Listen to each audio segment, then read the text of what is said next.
Aujourd'hui, on se fait un petit atelier répulsif. J'ai pas dit insecticide, j'ai dit répulsif pour les maladies et pour les insectes au potager. Alors on va le faire avec que les moyens du bord, produits extrêmement naturels. Donc vous avez tous peut-être de l'ail, ça c'est la base de notre décoction.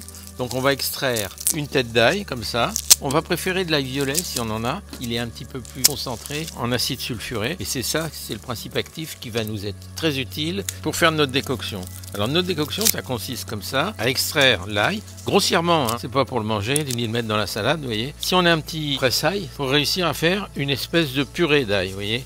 Donc on y va, hop, tout ça on le met dans un bocal. On a un bocal à confiture, vous voyez. Et là, on va mettre nos gousses comme ça. S'il reste des membranes, c'est pas très grave. Ici, encore une fois, c'est pas pour le consommer. On va tous les briser comme ça, les écraser comme ça. Quand on aura notre purée, alors vous voyez, il est encore un peu vert, mais c'est normal, c'est la récolte de l'année. Et c'est bon, ça sent très fort. Et ça contient aussi beaucoup de soufre. Et vous connaissez toutes les vertus du soufre dans le potager pour lutter, justement. Alors, on a un double effet. Là, on a un effet sur les champignons, c'est-à-dire odium et mildiou. Et en même temps, sur les insectes, pucerons, punaises au potager, notamment sur la tomate et sur les choux. On va prendre de l'huile. Huile de colza, de préférence, une huile végétale de toute façon, plutôt bio si c'est possible. On va recouvrir notre ail avec cette huile. On fait couler l'huile.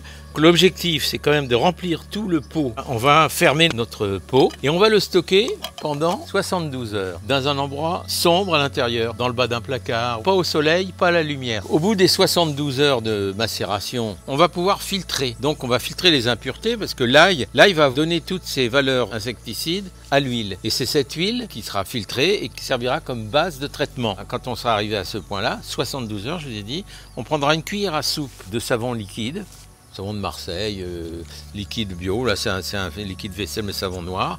On mettra une cuillère à soupe dans notre décoction quand on l'aura filtré et après on pourra l'utiliser en diluant à 5%, c'est-à-dire que 5%, une cuillère à café de notre huile correspond à 1 litre d'eau, de préférence d'eau de pluie ou d'eau de source. La question qui pourrait se poser, pourquoi est-ce qu'on met du savon avec ce mélange d'huile?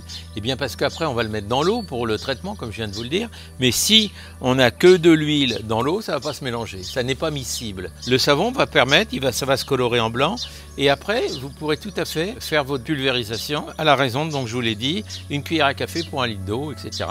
Si vous en reste, il vous en restera sûrement, pas grave, vous gardez ça, si vous le gardez bien au noir et bien à l'intérieur, eh bien au bout d'1 an, vous pouvez encore l'utiliser.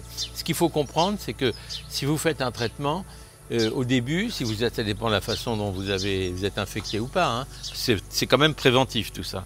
Mais c'est un traitement qu'on peut répéter tous les 8-10 jours, hein, au début pendant quelques semaines, et après on n'a plus de soucis. Hein. Je vous souhaite, vous voyez, c'est simple, c'est pas compliqué, c'est pas onéreux, et c'est efficace. Alors, à vous mes amis de le faire et je vous souhaite le meilleur comme d'habitude.